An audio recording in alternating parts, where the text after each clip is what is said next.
That was Isabella Price speaking on goddess and the power of goddess. Very interesting. I Yes. and a lot of subject matter, a lot written in the area of contemporary spirituality in that area.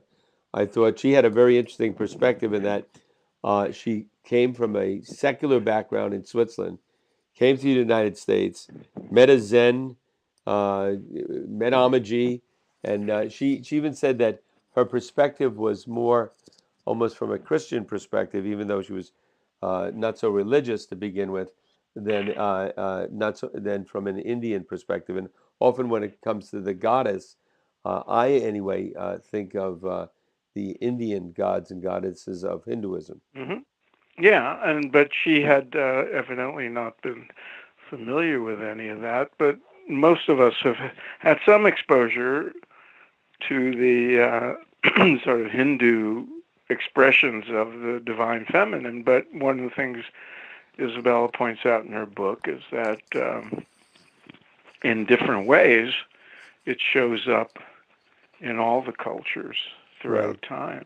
It's interesting. I mean, you could reflect on this. You've spent more time in India than me, and certainly studied, for your book, American Veda, that tradition. And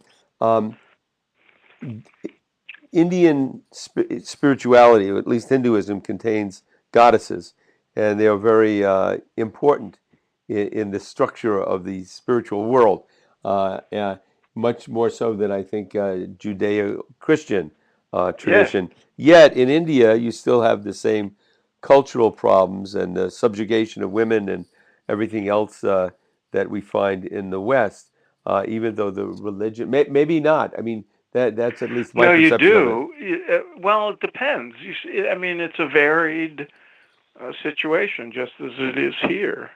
Hmm. So you find segments of the population in India very traditional, very patriarchal, um, where the treatment of women, or at least the attitude toward women, in the sense of issues we associate with modern society and feminism, are very, with seemingly very conservative, even more so than we see here.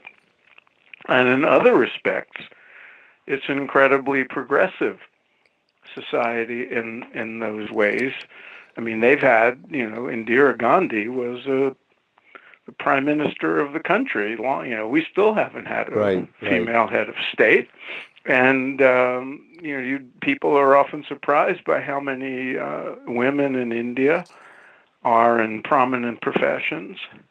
And here, my doctor, and plenty of executives and lawyers and other professions are occupied by women of Yeah. Indian So descent. certainly in Indian Americans, those coming from India, the first generation, second generation, education is emphasized not only for boys but for girls as well.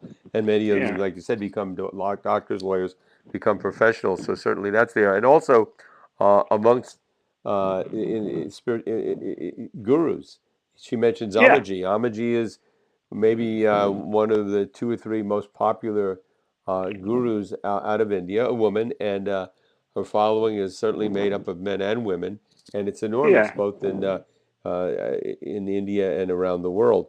And But yeah, it's a mixed kind of thing. India is a complex society, and Hinduism is a very complex and diverse religious tradition. So you see big differences between what goes on in the cities and what goes on in the right. villages and the countryside in terms of attitudes towards gender differences. And you see traditionally within um, lineages a great veneration of the divine feminine, often the focal point of worship and ritual. And yet you might find only men advancing, within the ranks of gurus and swamis. So and a lot of the gurus we're familiar with were very progressive in that way. Right. maybe because they recognize, that deep in the tradition is this worship of the divine feminine. So women, human women, What? being manifestations of Right. that, should be treated Right. better. What about in Hinduism? Can women do pujas, and are they It amongst the depends on priests? where you Because are and as who far my you my are, and understanding is the priests in Hinduism, however the clergy is structured there, it's still predominantly, if not exclusively, men. it is, yeah. But you go to people's homes, and mama and grandma are doing the puja at home, or in the shopkeepers. Hmm. So it's there's no simple answer to these things, but those are. And then there's we have to also not go too far in conflating the feelings about and the traditions about the divine feminine, as in Isabella's book, with the sort of worldly attitudes and traditions about men and women. They're not necessarily easily paralleled. Right. It's interesting, and I think Hinduism in general is less formal structure as I can see it. For instance, in Catholicism and maybe Judaism, it's institutionalized that women have a certain role and men have a certain role. It's very sexist, very limited what women can do.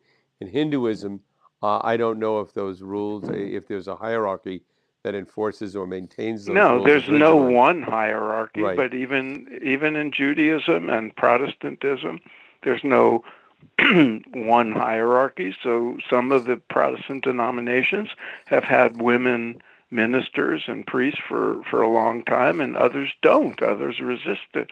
There's female rabbis, but I don't think you see that in Orthodox Right, Judaism. right. So No, certainly not. And within Catholicism, sexism is institutionalized.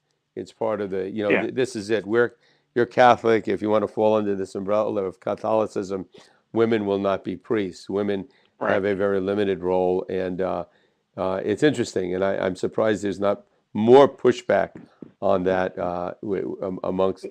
I guess the big pushback is people that stop becoming involved, and it becomes less relevant to their lives. But But but yeah. but if you look even there, it gets very interesting because some of the more conservative expressions of Catholicism are in places where Mary is venerated and worshipped almost as much as Jesus, where there's that expression of Right. the feminine divine in Mary worship. They're not necessarily more progressive about the role of women in the church. Sometimes they're even less so.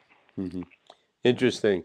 Well, we should have more in this area, obviously of great interest. And you asked one question you brought up about those performing ceremony or doing invocations, whether they use the names of male gods or female gods, Yeah, if there was different influence. I thought she gave an interesting answer where she said, yeah. I guess it depends on your experience. She wasn't doing invocations based upon certain expectations that come from women gods or goddesses as opposed to men. So, Well, but here's what's interesting. I'm only speaking about the Vedic tradition because it's what I know. right, But I would love to see a study where you have people chant mantras um, to male associated with male deities like Krishna or Ram, and then you have the same people chant uh, mantras associated with Lakshmi and Saraswati and so forth, Durga, and see if there's a physiological difference. aha. So it could be, And yeah. yeah, and whether there's a difference in the differences are the same between men and women and or not. I mean, that would be really interesting, wouldn't it? It would be interesting. Yeah, And yeah, go yeah. ahead. I was going to say you wouldn't necessarily associate that with male or female energies, though, because it would be the quality of the sound that's being chanted, and you could associate some with male and some with female, but ultimately it just comes, the influence is going to be based upon that sound vibration.